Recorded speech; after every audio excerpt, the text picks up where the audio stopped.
ഒരു വേദഭാഗത്തിലേക്ക് നമുക്ക് കടന്നു വരാം.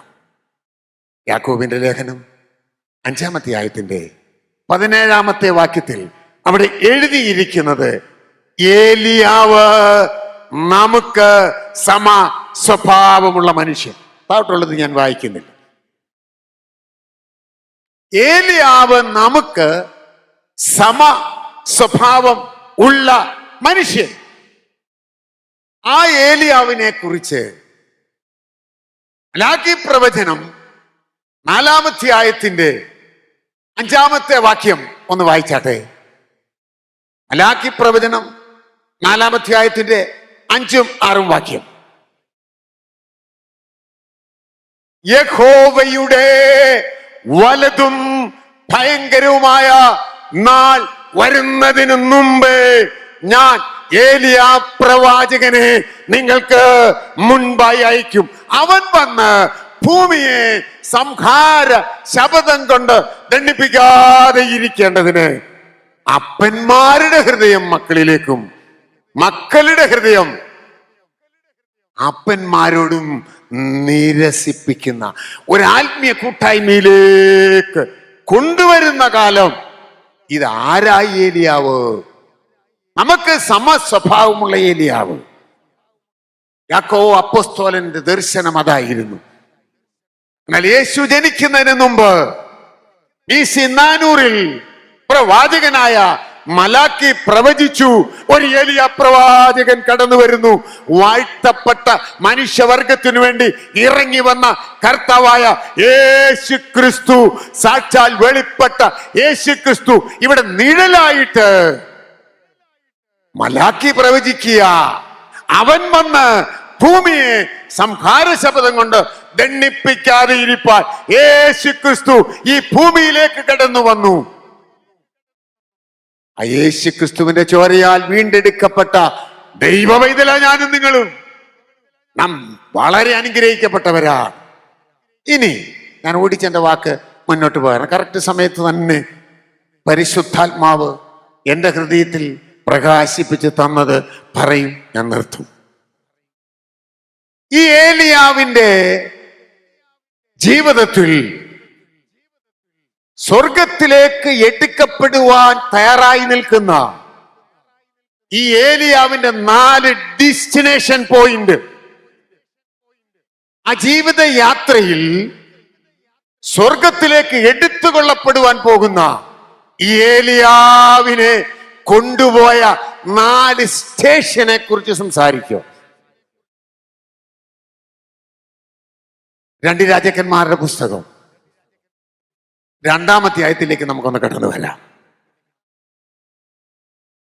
2 രാജാക്കന്മാരുടെ പുസ്തകം 2-ാം അധ്യായത്തിന്റെ 1-ാമത്തെ വാക്യത്തിൽ യഹോവ ഏലിയാവിനെ ചുഴലിക്കാറ്റിൽ എടുത്തുകൊള്ളുവാൻ ഭാവിച്ചിരിക്കുമ്പോ 1-ാമത്തെ പോയിന്റിലേക്ക് വരും. പുതിയ നിയമ വിശ്വാസി നാം എല്ലാവരും ഇവിടെ താൽക്കാലിക ആരാധന എവിടെ കൂടുന്നത്? നമ്മുടെ യഥാർത്ഥ ഡെസ്റ്റിനേഷൻ പോയിന്റ് ഇവിടെ അല്ല, സ്വർഗത്തിലാണ്. നാം ഇതിലെ യാത്ര ചെയ്യുകയാണ്, മുന്നോട്ട് കടന്നു പോവുകയാണ്. ദൈവത്തിന്റെ വരവിന് വേണ്ടി ഒരുങ്ങി അവന്റെ സന്നിധിയിൽ ചെന്നെത്തുവാൻ പ്രാഗൽഭ്യത്തോടെ ഞാൻ നിങ്ങളുമായിരിക്കുന്നു. യാക്കോബ് അപ്പോസ്തലൻ പറഞ്ഞ 1-ാമത്തെ പോയിന്റ്, ഏലിയാവ് നമുക്ക് സമ സ്വഭാവം ഉള്ള മനുഷ്യൻ. യഹോവ ഏലിയാവിനെ ചുഴലിക്കാറ്റിൽ സ്വർഗത്തിലേക്ക് എടുത്തുകൊള്ളുവാൻ ഭാവിച്ചിരിക്കുമ്പോൾ പുറപ്പെട്ടത് എവിടെ നിന്നാ? ഗിൽഗാലിൽ നിന്ന്. എന്താണ് ഗിൽഗാൽ? ദൈവസഭയുടെ ഗിൽഗാൽ എവിടെയാ? ഏലിയാവ് ഗിൽഗാലിൽ നിന്ന് പുറപ്പെട്ടു. യോശുവയുടെ പുസ്തകം നാം പഠിക്കുമ്പോൾ അതിന്റെ 5-ാം അധ്യായത്തിന്റെ 9-ാമത്തെ വാക്യത്തിലേക്ക് നമുക്ക് കടന്നു വരാം. യോശുവയുടെ പുസ്തകം 5-ാം അധ്യായത്തിന്റെ 9-ാമത്തെ വാക്യം.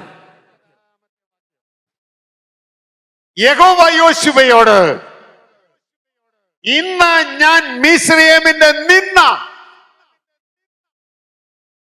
നിങ്ങളിൽ നിന്ന് ഉരുട്ടിക്കളഞ്ഞിരിക്കുന്നു. ആ സ്ഥലത്തിന് ഗിൽഗാൽ എന്ന് പേരിട്ടു. പുതിയ നിയമ അവിശ്വാസി എന്റെയും നിങ്ങളുടെയും നിന്ന ഉരുട്ടിക്കളഞ്ഞ ഗിൽഗാൽ കാൽവരിയാണ്. കർത്താവായ യേശു ക്രിസ്തു നമുക്ക് വേണ്ടി കാൽവരിയിൽ യാഗമായില്ലായിരുന്നു എങ്കിൽ നാം ഇന്നും ഫറവോൻ അടിമയായി മിസ്രൈമിൽ കിടക്കേണ്ടവരായിരുന്നു. നാം ഇതിലെ കടന്നു പോകുന്ന യാത്രക്കാര് മാത്രമാണ്. ഈ ലോകമെന്ന് പറയുന്നത് മിസ്രൈമ്യ ജീവിതമാണ്. ഈ ലോകത്തിന്റെ അധിപതി അന്ധകാര പൈശാചിക ശക്തി ഞാനും നിങ്ങളും കാണാത്ത അദൃശ്യ ലോകത്തിൽ ഈ ഭൂമിയെ ഭരിച്ചുകൊണ്ടിരിക്കുകയാണ്. അതിന്റെ നടുവിലാണ് ദൈവമക്കളെ ഞാൻ നിങ്ങളുമായിക്കൊണ്ടിരിക്കുന്നത്. എന്നാൽ ദൈവ പൈതലിന് ഒരു വലിയ പ്രത്യാശയുണ്ട്. കാൽവരി ക്രൂശിൽ എന്റെ ദൈവം എന്റെ മിസ്രൈമ്യ നിന്ന മാറ്റി. കാൽവരി ക്രൂശിലൂടെ എന്റെ ദൈവം എന്നെ വീണ്ടെടുത്തു. ധൈര്യത്തോടെ നമുക്ക് പറയുവാൻ കഴിയണം, എന്റെ ഗിൽഗാൽ കാൽവരി. പുതിയ നിയമ സഭയുടെ ഒന്നാമത്തെ സ്റ്റേഷൻ അതാ. കാൽവരിയിലൂടെയാണ് ഓരോ ദൈവ പൈതലും ദൈവമക്കളായി തീർന്നത്. യേശു എനിക്കും നിങ്ങൾക്കും വേണ്ടി 2000 ചില്ലുവാനം വർഷങ്ങൾക്ക് പുറവിൽ മാനവജാതിയുടെ വീണ്ടെടുപ്പിനു വേണ്ടി 2 കള്ളന്മാരുടെ നടുവിൽ തലയിൽ മുൾക്കിരീടധാരിയായി കൈകൾ രണ്ടിന്മേലും കാലുകളിന്മേലും കാരിരും ബാണിയാൽ തറയ്ക്കപ്പെട്ടവനായി ശരീരം മുഴുവൻ ഉഴവുചാലു പോലെ കീറപ്പെട്ടവനായി കാണുന്നവരെല്ലാം തല കുനിക്കി ദുഷിക്കുമാറ് വിരൂപമായി തീർന്ന യേശു ക്രിസ്തുവിലൂടെ എന്റെയും നിങ്ങളുടെയും നിന്ദകളെല്ലാം മാറി നാം ഇന്ന് വീണ്ടെടുക്കപ്പെട്ട ജനമാ, അനുഗ്രഹിക്കപ്പെട്ട ജനമാണ്. അതുകൊണ്ട് പുതിയ നിയമ വിശ്വാസി നാം ദൈവസന്നിധിയിൽ നന്ദിയുള്ളവരായിരിക്കണം. യഹോവ എനിക്ക് ചെയ്ത സകല ഉപകാരങ്ങൾക്ക് ഞാൻ എന്ത് പകരം കൊടുക്കും? ദാവീദ് പാടുകയാണ്. ദൈവം ചെയ്ത നന്മകളോർത്ത് എന്താണ് പകരം കൊടുക്കുന്നത്? ദൈവസന്നിധിയിൽ താഴുവാൻ, സമർപ്പിക്കുവാൻ. ജ്ഞാനികളുടെ ജ്ഞാനിയായ ശലോമോൻ സദൃശവാക്യത്തിൽ ഇങ്ങനെ പറഞ്ഞു, താഴ്മയ്ക്കും യഹോവ ഭക്തിക്കുമുള്ള പ്രതിഫലം ധനം, മാനം, ജീവൻ. ഹല്ലേലൂയ. ദൈവസന്നിധിയിൽ താണ ദൈവമക്കളിലാണ് ദൈവം അനുഗ്രഹ സമൃദ്ധി തന്നത്. അനുഗ്രഹ സമൃദ്ധി തന്നത് കൊണ്ട് നമുക്ക് നിഗളിപ്പാനൊന്നുമില്ല. ഇത് ദൈവം ചെയ്ത ദാനമാണ്. രണ്ടാമത്തെ പോയിന്റ്, പിന്നെ ആദ്യം ഗിൽഗാലിൽ നിന്ന് പുറപ്പെട്ടു. എന്റെയും നിങ്ങളുടെയും കാലെടുത്ത് പുറപ്പാട്, സ്റ്റാർട്ടിംഗ് പോയിന്റ് ഗിൽഗാല പുതിയ നിയമസഭയുടെ. രണ്ടാമത്തെ സ്റ്റാർട്ടിംഗ് പോയിന്റ്, അതിന്റെ 3-ാമത്തെ വാക്യം, ഞാൻ ബേഥേലിലേക്ക് പോയി. ബേഥേൽ എന്തിനെ കാണിക്കുന്നു? ആരാധനയെ കാണിക്കുന്നു. കുഞ്ഞാടിന്റെ ചോരയാൽ വീണ്ടെടുക്കപ്പെട്ട ദൈവ പൈതൽ എവിടെ പോയാലും, ഏത് രാജ്യത്ത് പോയാലും, എവിടെയായിരുന്നാലും ആരാധനയുള്ളവനായിരിക്കണം. ആരെ ആരാധിക്കണം? വീണ്ടെടുപ്പുകാരനെ ആരാധിക്കണം, വീണ്ടെടുത്തവനെ ആരാധിക്കണം. ആരാധനയുള്ള ദൈവ പൈതൽ അനുഗ്രഹപൂർണരായി മാറും. അവന് ജീവനുണ്ടാകും, അനുഗ്രഹ സമൃദ്ധി ഉണ്ടാകും. ബേഥേലിലേക്ക് പോയി. ബേഥേൽ, യാക്കോബ് തന്റെ അപ്പന്റെ ഭവനത്തിൽ നിന്ന് തന്റെ സഹോദരനെ പേടിച്ച് ഓടുന്ന വീട്ടിൽ നിന്ന് ഇറങ്ങിപ്പോവുകയാണ്. തന്റെ സഹോദരനിൽ നിന്ന് താൻ കേൾക്കുന്ന അവസാനത്തെ വേർഡ്, ഞാൻ അവനെ കൊല്ലും. അവനെ കൊല്ലുമെന്നുള്ള വാക്ക് കേട്ടു. യാക്കോബ് ഭയപ്പെട്ടു. അമ്മ പറഞ്ഞു, മോനെ, നീ എന്റെ ഭവനത്തിലേക്ക് പോയിക്കോ.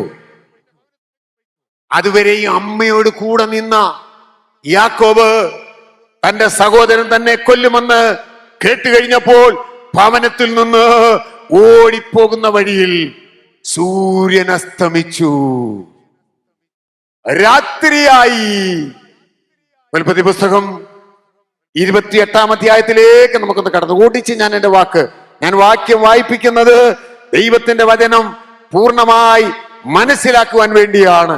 28-ാം അധ്യായത്തിന്റെ 16 മുതലുള്ള വാക്യം ഒന്ന് വായിച്ചാട്ടെ. യഹോവ ഈ സ്ഥലത്തുണ്ട്, ഞാനോ അത് അറിഞ്ഞില്ല. എന്നിട്ട് താഴോട്ട് വായിക്കുമ്പോൾ അടുത്ത വാക്യത്തിൽ അതികാലത്ത് എഴുന്നേറ്റു. അതികാലത്ത്. കാൽവരിയിൽ നിന്ന് യാത്ര പുറപ്പെടുന്ന പുതിയ നിയമ അവിശ്വാസി, നിന്റെ ജീവിതത്തിൽ ദൈവത്തെ ആരാധിപ്പാൻ ഒരു ഒരുക്കമുണ്ടായിരിക്കണം. ദൈവത്തിന് നന്ദി കരേറ്റുവാൻ നാം ബാധ്യസ്ഥരായിരിക്കണം. എപ്പോഴും നമ്മെ തന്നെ താഴ്ത്തി സമർപ്പിക്കണം. യാക്കോബ് അതികാലത്ത് എഴുന്നേറ്റു. എന്നിട്ട് താൻ തലകണയായി വെച്ച കല്ലെടുത്തിട്ട് അവിടെ നാട്ടിക്കൊണ്ട് ഒരു യാഗപീഠം പണിതു. അതിന് എണ്ണയൊഴിച്ചു. അവിടെ മുട്ടുമടക്കി ദൈവത്തെ ആരാധിച്ചു. ആ സ്ഥലത്തിന് യാക്കോബ് ബേഥേൽ എന്ന് പേരിട്ടു. നമ്മുടെ ജീവിതയാത്രയിൽ എപ്പോഴും ദൈവത്തെ മഹത്വപ്പെടുത്തുവാൻ തയ്യാറാണോ? ആരാധനയിലാണ് ദൈവ സാന്നിധ്യം ഇറങ്ങി വരുന്നത്. ഞാൻ എൻ്റെ സഭയിൽ, ശുശ്രൂഷിക്കുന്ന സഭയിൽ എപ്പോഴും വളരെ വ്യക്തതയോടെ പറയും. ആരാധനയ്ക്ക് ഹാളിനകത്ത് കാലുകുത്തുന്ന പ്രിയപ്പെട്ടവർ ഭയഭക്തിയോടെ ദൈവത്തെ ആരാധിക്കണം. ഭയഭക്തിയോടെ. ഞാൻ വളരെ സ്ട്രിക്റ്റ് ആയിട്ടാണ് ഓർഡർ അനുസരിച്ചാണ് കൊണ്ടുപോകുന്നത്. വിശുദ്ധ വേദപുസ്തകത്തിൽ വ്യക്തതയോടെ എഴുതിയിട്ടുണ്ട്. ആരാധനയിലെ പ്രാർത്ഥനയ്ക്ക് വ്യത്യാസമുണ്ട്. കുടുംബ പ്രാർത്ഥനയല്ല ആരാധനയിലെ പ്രാർത്ഥന. നമ്മുടെ വീട്ടിലെ പ്രാർത്ഥനയല്ല, നമ്മുടെ രഹസ്യ പ്രാർത്ഥനയല്ല, ഒറ്റയ്ക്കുള്ള പ്രാർത്ഥനയല്ല. ആരാധനയിലെ പ്രാർത്ഥനയ്ക്ക് ക്രമീകരണമുണ്ട്. ഞാൻ എപ്പോഴും എൻ്റെ സഭയിൽ പറയും, ആരാധിക്കുന്ന ദൈവ പൈതലെ, നീ ആരാധിപ്പാൻ കടന്നുവെങ്കിൽ ഇവിടെ ഒറ്റ ആരെ അനുഗ്രഹിക്കണമെന്ന് പറയരുത്. അതിന് നമുക്ക് പിന്നീട് മധ്യസ്ഥ പ്രാർത്ഥന, അവസാനമായി ഒരു മധ്യസ്ഥ പ്രാർത്ഥന ഉണ്ട്. അന്നേരം പ്രാർത്ഥിച്ചോ, ദൈവമേ, കഴിഞ്ഞ ആഴ്ച മുഴുവൻ നീ എന്നെ കാത്തു, നീ എന്നെ ഇവിടെ കൊണ്ടുവന്നു. മഹത്വവും പുകഴ്ചയും ബഹുമാനവും ഞാൻ അർപ്പിക്കുന്നു. യോഗ്യനല്ല ഞാൻ, നീ നിന്നെ തന്നെ താഴ്ത്തണോ. ആരാധനയിലെ പാട്ടിന് പ്രത്യേകതയുണ്ട്. വരുവീനി നല്ല സമയം എന്നുള്ള പാട്ട് ആരാധനയിലല്ല പാടുന്നത്. ആരാധനയിലെ പാട്ട് താഴ്മയുടെയും സമർപ്പണത്തിന്റെയും പ്രാർത്ഥനയുടെയും സ്തുതിയുടെയും സ്തോത്രത്തിന്റെയും പ്രാർത്ഥന. പാട്ടിലൂടെ നീ ദൈവത്തെ സ്തുതിക്കണം. പാട്ടിലൂടെ നീ ദൈവത്തോട് സംസാരിക്കണം. നീ ആ പാട്ടിലൂടെ ദൈവത്തിന് മഹത്വം കൊടുക്കണം. ആരാധനയിലെ പ്രാർത്ഥനയും പാട്ടും, ആരാധനയിലെ സാക്ഷ്യം പ്രത്യേകതയാണ്. ഞാൻ ശിശുഭൂഷൺ ഒത്തിരി പേരൊന്നും സാക്ഷ്യം പറയത്തില്ല. ഈ 66 പുസ്തകത്തിൽ ആരാധനയിൽ സാക്ഷ്യം പറയണമെന്ന് ഒറ്റയൊരിടത്തും എഴുതിയിട്ടില്ല. ഒറ്റയൊരിടത്തും. പിന്നെന്താ സാക്ഷ്യം? ഇന്ന് പകൽക്കാലം ഈ ഡോറ് തുറന്ന് ഇവിടെ കൊണ്ടുവന്ന ദൈവത്തിന്റെ കൃപയെ ഉയർത്തുന്നതാ സാക്ഷ്യം. Praise the Lord. Hallelujah. ഞാൻ അതിലെ പോയി, എന്റെ നേരെ ഒരു പാമ്പ് വന്നു, സ്തോത്രം. അതല്ല സാക്ഷ്യം. വളരെ സാക്ഷ്യമാണ്, കേരളത്തിലെ സാക്ഷ്യമാണ് കേട്ടോ, നിങ്ങളുടെയല്ല. ഞാനതിലെ പോയി, ഒരു വണ്ടി എന്റെ നേരെ വന്നു. വണ്ടി വന്നപ്പോൾ ആ വണ്ടിയെ തടഞ്ഞു നിർത്തി, അപകടമുണ്ടാകാതെ നിന്റെ ജീവനെ രക്ഷിച്ച ദൈവത്തിന് സ്തോത്രം കൊടുക്കുക. ആരാധനയിലെ സാക്ഷ്യം പ്രത്യേകതയുണ്ട്. ആരാധനയ്ക്ക് അതിന്റെ ഓർഡറുണ്ട്. അങ്ങനെ ദൈവത്തെ ഒന്ന് ആരാധിച്ചേ, നീ ചെയ്യേണ്ടത് ചെയ്തുകൊണ്ട്, അതിനെ നാട്ടേണ്ടതുപോലെ നാട്ടിക്കൊണ്ട്, സർവശക്തനായ ദൈവത്തിന്റെ മുൻപിൽ നീ അർപ്പിക്കേണ്ടത് അർപ്പിച്ചു കഴിയുമ്പോൾ ദൈവത്തിന്റെ തിരുസാന്നിധ്യം നമ്മളിലേക്ക് ഇറങ്ങി വരും. Praise the Lord. ബഥേലിന്റെ അനുഭവം പുതിയ നിയമസഭയുടെ പ്രത്യേകത. ദൈവത്തെ ആരാധിക്കണം. മൂന്നാമത്തെ പോയിന്റ്, മൂന്നാമത്തെ സ്റ്റേഷൻ എവിടാണെന്നറിയാമോ? യെരിഹോവിലേക്ക് കൊണ്ടുപോയി. യെരിഹോവ് വളരെ അനുഗ്രഹിക്കപ്പെട്ട സ്ഥലമാണ് കേട്ടോ. ആവർത്തന പുസ്തകം 34 അധ്യായമാണുള്ളത്. ആ 34 അധ്യായത്തിന്റെ ഭാഗത്തേക്ക് മോശയുടെ മരണം അടുക്കുകയാണ്. മോശയെ കൊണ്ടുവന്ന് പർവ്വതത്തിന്റെ മുകളിൽ നിർത്തിയിട്ട് കാണിച്ചു കൊടുത്തു, ഇത് മുഴുവൻ ഞാൻ നിന്റെ ജനത്തിന് കൊടുക്കുവാൻ വാഗ്ദത്തം ചെയ്ത വാഗ്ദത്ത ദേശം കാണിച്ചു കൊടുക്കുകയാണ്. മോശ തന്റെ ജനത്തെ പുറപ്പെടുവിച്ചു കൊണ്ടുവന്ന അനുഗ്രഹിക്കപ്പെട്ട ആ ദൈവത്തിന്റെ ഭക്തനായ മനുഷ്യനെ ദൈവം കാണിച്ചു കൊടുത്തു. നിർത്തിയത് നമുക്കവിടെ കാണുവാൻ കഴിയുന്നത് 34 അധ്യായത്തിന്റെ 3-ാമത്തെ വാക്യത്തിൽ, ഈന്തപ്പനയുടെ ദേശം. യെരിഹോ സമൃദ്ധിയുടെ, പച്ചിപ്പുള്ള, ഫലഭൂഷ്ടമായ അനുഭവമാണ് ഈന്തപ്പനയുടെ ദേശം. പുതിയ നിയമസഭ ഇന്നെല്ലാ രീതിയിലും പച്ചിച്ച് നല്ല പുഷ്ടിയുള്ളതാക്കി ദൈവം തമ്പുരാൻ തീർത്തിരിക്കുകയാണ്. ഒന്നിനും ഒരു കുറവുമില്ല. ദൈവസഭകളിൽ AC ഉണ്ട്, എല്ലാ സിസ്റ്റമുണ്ട്. ഈ കഴിഞ്ഞ ദിവസം ഞാനിങ്ങനെ ലൈവായി ഇങ്ങനെ കറങ്ങിക്കൊണ്ടിരിക്കുന്ന ഒരു ന്യൂസ് കാണുവാൻ കണ്ടുമിടയായി. കേരളത്തിലെ ഒരു ദൈവസഭയിൽ ഒരു ആരാധനാലയം 8 കോടിയുടെ നിർമ്മിക്കുക. അപ്പോൾ എവിടെ പോയി കാലം? എന്റെ പിതാവ് ഉൾപ്പെടെ, എന്റെ വല്യപ്പൻ ഉൾപ്പെടെ ഓലക്കീറേൽ,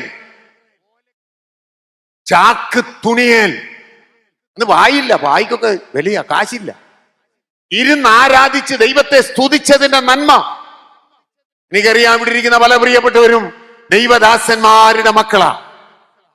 അവർ ഫെയ്ത്ത് ഹോമിൽ അനുഭവിച്ച വ്യഥകൾ അവരോട് ചോദിച്ചാൽ അവർ പറയും, അനേക കഷ്ടതയിൽ കൂടി കടന്നു വന്നു. എന്നാൽ അവസാന നാളിലേക്ക് മോശയെ കൊണ്ടെത്തിക്കുമ്പോൾ ഒരു പുഷ്ടിയുടെ അനുഭവത്തിലേക്ക് സർവശക്തനായ ദൈവം കൊണ്ടുവന്നു. ഈന്തപ്പനയുടെ പ്രദേശം. ഈന്തപ്പനയ്ക്ക് ഒരു വലിയ പ്രത്യേകതയുണ്ട് കേട്ടോ. അത് ചാഞ്ഞൊന്നും പോകുന്ന ഒരു വൃക്ഷമല്ല ഈന്തപ്പന. അതിന്റെ നോട്ടം എപ്പോഴും ഉയരത്തിലേക്കായിരിക്കും. പ്രതികൂല കാലാവസ്ഥയിലാണ് ഈന്തപ്പന ഫലപുഷ്ടിയുള്ളതായി മാറുന്നത്. ഗൾഫിലൊക്കെ ജോലി ചെയ്യുന്നവർക്കറിയാം, ഏറ്റവും ചൂട് കൂടുന്ന, ഏറ്റവും ചൂടും പൊടിക്കാറ്റും ഉണ്ടാകുന്ന സമയത്താണ് ഈന്തപ്പനയുടെ ഫലം വർദ്ധിച്ചു വരുന്നത്. അതിന് നോട്ടം എപ്പോഴും ഉയരത്തിലേക്കായിരിക്കും. നല്ല പച്ചിപ്പുണ്ട്.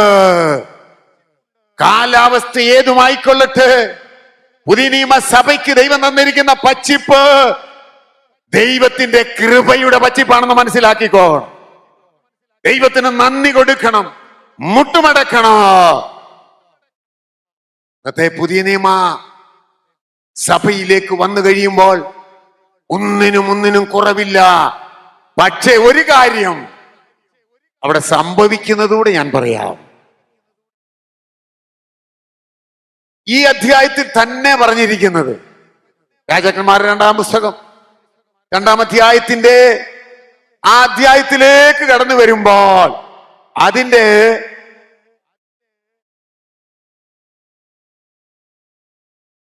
21-ാമത്തെ വാക്യം ഒന്ന് വായിക്കണേ. യെരിഹോവിന്റെ അവസ്ഥ കണ്ടോണം. വെള്ളം, 21-ാമത്തെ വാക്യം, സോറി, 2 രാജാക്കന്മാരുടെ പുസ്തകം 2-ാം അധ്യായത്തിന്റെ 21.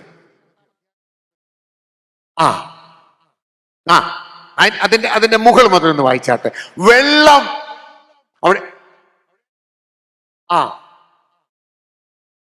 പട്ടണത്തിന്റെ ഇരിപ്പ് മനോഹരമാണ്. നോക്കണേ, ദൈവസഭയുടെ അവസ്ഥ വളരെ മനോഹരമാണ്, ഒന്നിനും കുറവില്ല. ലക്ഷങ്ങളുടെ ഇൻസ്ട്രുമെന്റ്സ് നമ്മുടെ മധ്യത്തിലുണ്ട്. പാട്ട് പാടുവാൻ, വായിക്കുവാൻ ലക്ഷങ്ങളുടെ. കേരളത്തിൽ ഇത് കണക്കാ പ്രിയപ്പെട്ടവര്.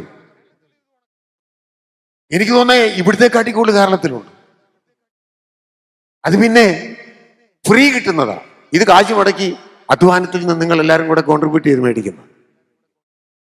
ഇഷ്ടം പോലെ ഇൻസ്ട്രുമെന്റ്സ് ഉണ്ട്.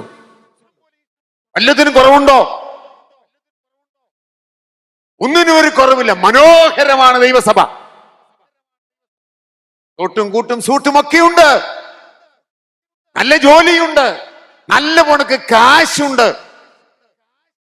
പക്ഷെ ദൈവാത്മാവിന്റെ പകൽക്കാലം ദൈവസഭയോട് ആഴമായി സംസാരിക്കുന്നത്, നീ നിന്നോട് തന്നെ ചോദ്യര്. നീ മറ്റുള്ളവരുടെ കുറവ് കാണരുത്. നിന്റെ ഇടത്തിരിക്കുന്നവരുടെ കുറ്റം നീ നോക്കരുത്. നീ നിന്നോട് തന്നെ ചോദ്യര്. ദൈവം നിനക്ക് ഇത്രമാത്രം നന്മ തന്നതനുസരിച്ച് നീ എത്രമാത്രം ദൈവസന്നിധിയിൽ വിശ്വസ്തരാണ്. ദൈവാത്മാവിന് ദോഷം പറ്റത്തില്ല. ദൈവാത്മാവിന് മറവി പറ്റത്തില്ല. ദൈവാത്മാവ് ഹൃദയങ്ങളോട് വ്യക്തതയോടെ സംസാരിക്കുന്നവരാണ്. നമ്മുടെ ഇരിപ്പ് നല്ലതാ, ഇരിപ്പ് നല്ലതാ. എന്നാൽ വെള്ളം ചീത്ത. ആരായി വെള്ളം? ഇവിടെ ഇരിക്കുന്ന ഞാനും നിങ്ങളുമാ പ്രിയപ്പെട്ടവരെ. ദൈവസഭയ്ക്കകത്തെ വെള്ളങ്ങളാണ് ഞാനും നിങ്ങളും. വെള്ളം ചീത്ത. അതുകൊണ്ട് എന്ത് ചെയ്യണം? എന്താ വേണ്ടത്? നോക്കുമ്പോൾ നല്ല പച്ചിപ്പുണ്ട്, ഒന്നിനും കുറവില്ല, ഇരിപ്പ് മനോഹരമാണ്, എല്ലാ അന്തരീക്ഷങ്ങളുമുണ്ട്. യാന്ത്രികമായി കൈയടിപ്പാൻ പറ്റും. ഇൻസ്ട്രുമെന്റ്സിന്റെ മുന്നിൽ അന്യഭാഷ പറയുവാൻ പറ്റും. മറ്റേ പെന്തക്കോസ്റ്റ് ലോകം താഴോട്ട് പോയിക്കൊണ്ടിരിക്കുകയാണ്. ഇൻസ്ട്രുമെന്റ്സ് വായിക്കുമ്പോൾ അല്ല അന്യഭാഷ വരേണ്ടത്. നീ ഒറ്റയ്ക്കിരിക്കുമ്പോൾ, നീ ഒറ്റയ്ക്ക് ദൈവസന്നിധിയിൽ താഴുമ്പോൾ, നിന്റെ ഭവനത്തിലായിരിക്കുമ്പോൾ നിനക്ക് ആത്മാവിൽ ഇരുന്ന് അന്യഭാഷയിൽ ദൈവത്തെ സ്തുതിപ്പാൻ കഴിയുന്നുണ്ടോ? ഓടിച്ച് സമയം പോകുന്നുണ്ട്, വിടുകയാ. വെള്ളം ചീത്തയായി പോയി. ഒരൊറ്റ കാര്യം പ്രവാചകൻ പറയുക, ഒരു തളികയിൽ കുറച്ച് ഉപ്പ് ഇങ്ങോട്ട് കൊണ്ടുവാ, ഉറവയുടെ വാതിക്കലേക്ക് ഇട്. ദൈവ കൃപയുടെ അളവറ്റ വലിപ്പത്തിന്റെ ആ വലിപ്പം നിനക്കും ദർശിപ്പാൻ കഴിയും. പരിശുദ്ധാത്മാവിൽ നിനക്കത് കാണുവാൻ പറ്റും. ദൈവകൃപയുടെ ഉപ്പ് നമ്മളിൽ ഉണ്ടാകട്ടെ. സമയമില്ല, ഞാൻ ഓടിച്ചു പോകുന്നു. 4-ാമത്തെ പോയിന്റ്. അടുത്തത് വരുന്നത് യോർദാനാണ്. എല്ലാം റെഡിയായി മുന്നോട്ട് പോകുന്നു. യോർദാനിൽ, യോർദാൻ എന്തിനെ കാണിക്കുന്നു? പ്രതികൂലത്തെ കാണിക്കുന്നു. കാലാളുകളോട് നീ ഓടിയിട്ട് നീ തോറ്റുപോയാൽ കുതിരകളോട് എങ്ങനെ മത്സരിച്ചോടും? സമാധാനമുള്ള ദേശത്ത് നിർഭയമായി വസിക്കുന്നുവെങ്കിൽ യോർദാനിന്റെ വൻകാട്ടിൽ നീ എന്തു ചെയ്യോ? പ്രതികൂല പ്രശ്നങ്ങൾ ദൈവ പൈതലേ ഞാനും നിങ്ങളും അഭിമുഖീകരിക്കേണ്ട അവസ്ഥകൾ കടന്നു വരുമ്പോൾ നീ നിലനിൽക്കുമോ? യോർദാൻ വളരെ ഉയരത്തിൽ നിന്ന് ഒഴുകി ഒഴുകി വളഞ്ഞ് വളഞ്ഞ്, ഞാൻ യോർദാൻ നദി കണ്ടിട്ടുണ്ട്. ഞാൻ പല മിഡിൽ ഈസ്റ്റിലെ പല കാര്യങ്ങൾ നന്നായിട്ട് എനിക്കറിയാം. വെറുതെ പൊങ്ങച്ചം പറയുന്നതല്ല. ഞാൻ വളരെ വ്യക്തതയോടെ ഒരു കാര്യം പറയാം. പുൽപ്പിറ്റിൽ നിന്നുകൊണ്ട് ആർക്കും എന്തും വിളിച്ചു പറയാം. ഇന്ന് പല പ്രസംഗങ്ങളും പല ദൂതുകളും തന്നിലില്ലാത്തത് വിളിച്ചു പറയുന്നതാ ഞാനും നിങ്ങളും കേട്ടിട്ടുള്ളത്. പെന്തിക്കോസ്തുകാരുടെ ഇടയിലെ ഏറ്റവും വലിയൊരു ടെക്നിക്കാണ് പ്രവാചകന്മാർ. ഞാനൊരു പ്രവാചകനാണ് കേട്ടോ. സംശയമുണ്ടോ? നിങ്ങളുടെ മുഖത്ത് നോക്കിക്കണ്ട് ദൈവാത്മാവ് പറയുന്നത് ഞാൻ പറയുവാൻ കഴിയും വ്യക്തതയോടെ. അത് ദൈവം തരുന്ന കഴിവാണ്. എന്നാൽ ഇന്ന് പെന്തിക്കോസ് പറ്റിയിരിക്കുന്ന ഏറ്റവും വലിയ ഒരു പുഴുക്കുത്തെന്ന് പറയുന്നത്, അങ്ങനെ പറയുന്നതിൽ ക്ഷമിക്കണം, പെന്തിക്കോസിനെ, ദൈവസഭയെ, ആത്മീയ വളർച്ചയെ തടസ്സമായി തകർത്തുകൊണ്ടിരിക്കുന്ന ആത്മീയഗോളമാണ്. തന്നിലില്ലാത്തത് വിളിച്ചു പറയും പ്രവാചകന്മാർ. യിരെമ്യാ പ്രവചനം 5-ാം അധ്യായത്തിന്റെ അവസാനത്തെ വാക്യം ഇന്നും ദൈവസഭയിൽ നടന്നുകൊണ്ടിരിക്കുന്ന ഒരു കാര്യമാണ്. വീട്ടിൽ പോയി വായിച്ചാൽ മതി, ഞാൻ കാണാതെ അങ്ങ് പറയാം. അതിലെ പ്രവാചകന്മാർ, പെന്തിക്കോസ് സഭയിൽ ഇന്ന് നടന്നുകൊണ്ടിരിക്കുന്ന അതിലെ പ്രവാചകന്മാർ വ്യാജമായി പ്രവചിക്കുന്നു. അതിലെ പുരോഹിതന്മാർ അവരോട് ഒരു കൈയായി നിൽക്കുന്നു. അങ്ങനെയാണോ? ഒന്ന് വായിച്ചേ, സംശയമുണ്ടെങ്കിൽ. യിരെമ്യാ പ്രവചനം 5-ാം അധ്യായത്തിന്റെ പ്രവാചകന്മാർ വ്യാജമായി പ്രവചിക്കുന്നു, പുരോഹിതന്മാർ അവരോട് ഒരു കൈയായി നിൽക്കുന്നു.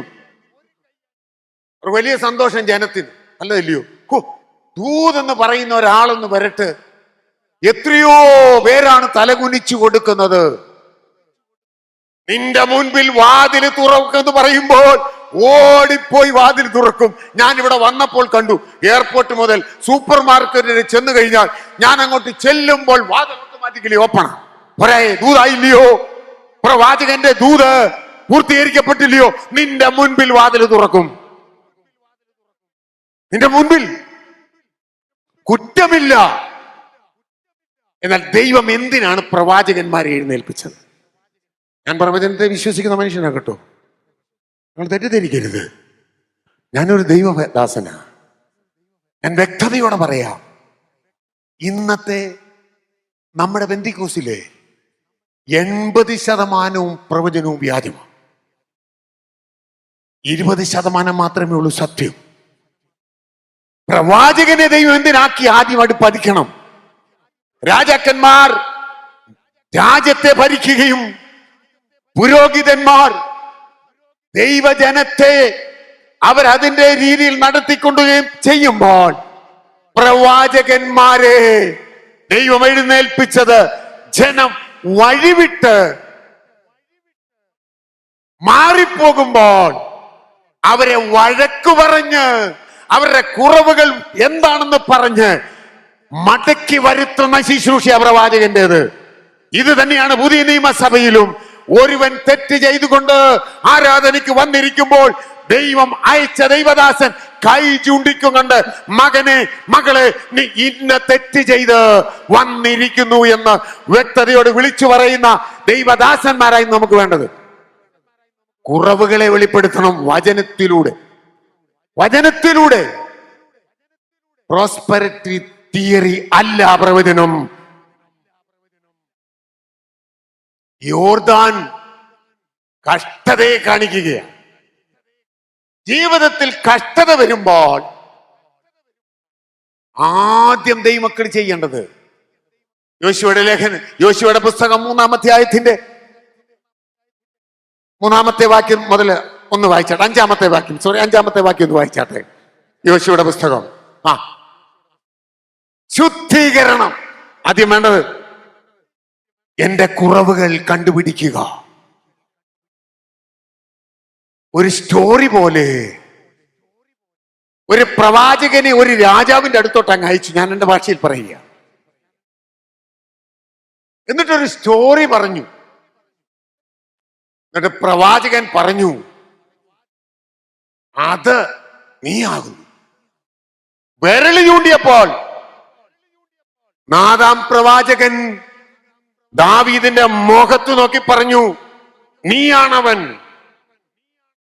ദാവീദ് മുട്ടുമടക്കി. വേണമെങ്കിൽ നാദാം പ്രവാചകനെ വെട്ടിക്കൊല്ലാവുന്ന ഓർഡർ കൊടുത്താൽ മതി. രാജാവാണ്. പക്ഷെ മുട്ടുമടക്കി. ദൈവവചനം വ്യക്തതയോടെ ഇടപെടുമ്പോൾ ദൈവ പൈതൽ മുട്ടുമടക്കി എന്റെ ദൈവമേ എന്റെ കുറവെന്ന് പറയുവാൻ താഴ്ത്തി സമർപ്പിക്കപ്പെടുന്നവനാണ് അനുഗ്രഹിക്കപ്പെടുന്നത്. അതുകൊണ്ട് പരിശുദ്ധാത്മാവ് ദാവീദിനെ കുറിച്ച് പറഞ്ഞത് ദൈവം തമ്പുരാൻ തന്നെ സർട്ടിഫൈ ചെയ്തു, എന്റെ ഹൃദയപ്രകാരമുള്ള ദാവീദ്. ഹല്ലേലൂയ. ഇന്ന് കുറവുകൾ എവിടെങ്കിലും പറയുന്നത് നിങ്ങൾ കേട്ടിട്ടുണ്ടോ? നമ്മുടെ ജീവിതത്തിൽ എന്തെല്ലാം കുറവ് ഒരു ദിവസം പറയുന്നത്, എന്തെല്ലാം സംഭവിക്കുന്നു. കുശുമ്പ് നമ്മുടെ ജീവിതത്തിൽ ഇല്ലയോ? ഒന്നപക്ഷം നമ്മുടെ ജീവിതത്തിൽ ഇല്ലയോ? അസൂയ നമ്മുടെ ജീവിതത്തിൽ ഇല്ലയോ? അങ്ങോട്ടും ഇങ്ങോട്ടും കുറ്റം പറയുന്ന അനുഭവം നമ്മുടെ ജീവിതത്തിൽ ഇല്ലയോ? ദൈവദാസന്മാരെ ക്രിട്ടിസൈസ് ചെയ്യുന്ന കുറവ് നമ്മുടെ ജീവിതത്തിൽ ഇല്ലയോ? അത് കാരണം എന്ത് സംഭവിക്കുന്നു? അനുഗ്രഹം നഷ്ടപ്പെടുന്നു. എന്റെ ജീവിതത്തിൽ വേണ്ടത് പ്രതികൂല സാഹചര്യം വരുമ്പോൾ നീ നിന്നെ തന്നെ ശുദ്ധീകരിക്കണം.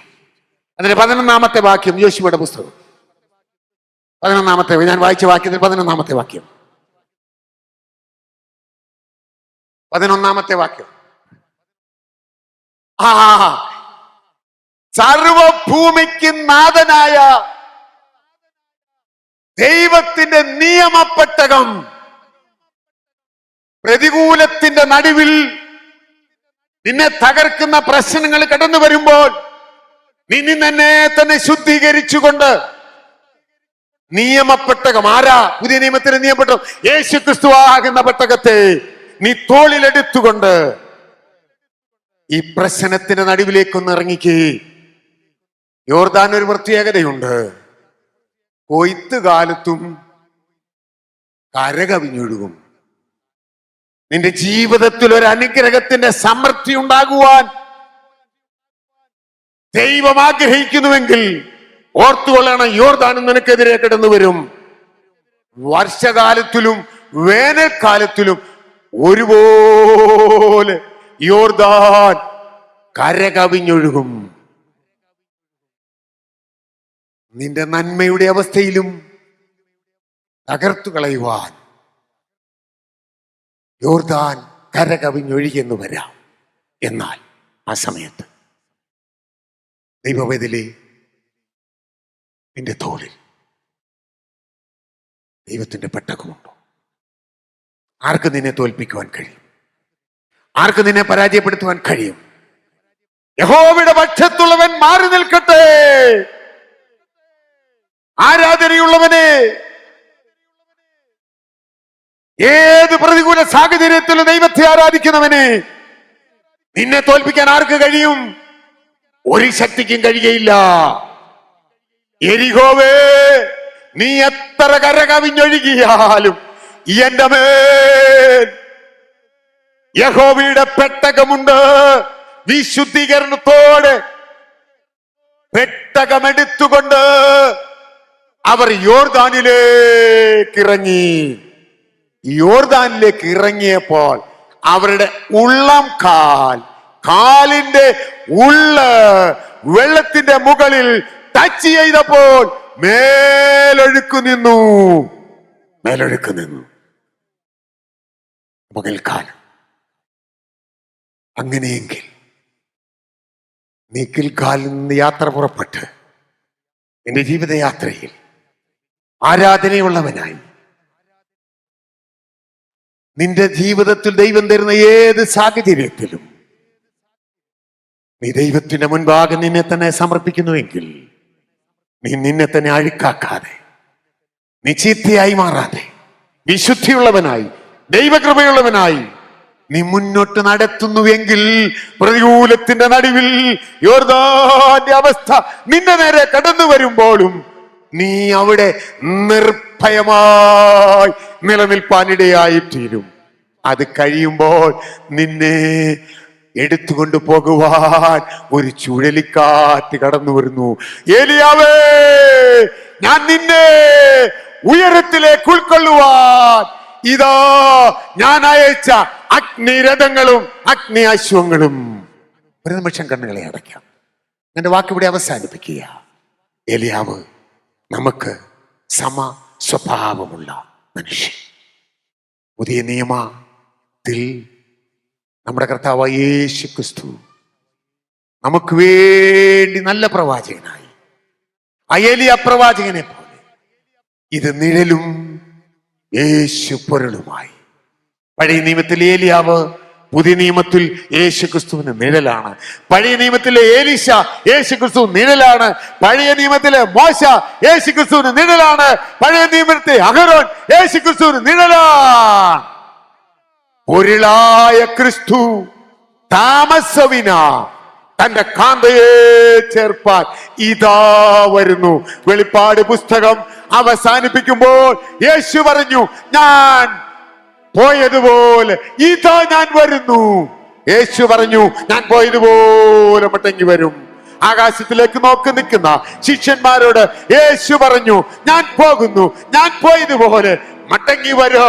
ഇന്ന് പകൽക്കാലം മടങ്ങി വരുന്ന യേശു ക്രിസ്തു എന്നെയും നിങ്ങളെയും ചേർപ്പാൻ വേഗം വരുമ്പോൾ നമുക്കൊന്നിച്ച് അവനെ എതിരേൽപ്പാൻ, അവനോട് കൂടെ വേഗത്തിൽ എടുക്കപ്പെടുവാൻ നമുക്കൊന്നിച്ച് നമ്മെ തന്നെ താഴ്ത്തി സമർപ്പിച്ച് കെട്ട വചനത്തുമ്പിൽ നമ്മെ തന്നെ താഴ്ത്താം. നമ്മുടെ കുറവുകളെ ദൈവസന്നിധിയിൽ സമർപ്പിക്കാം.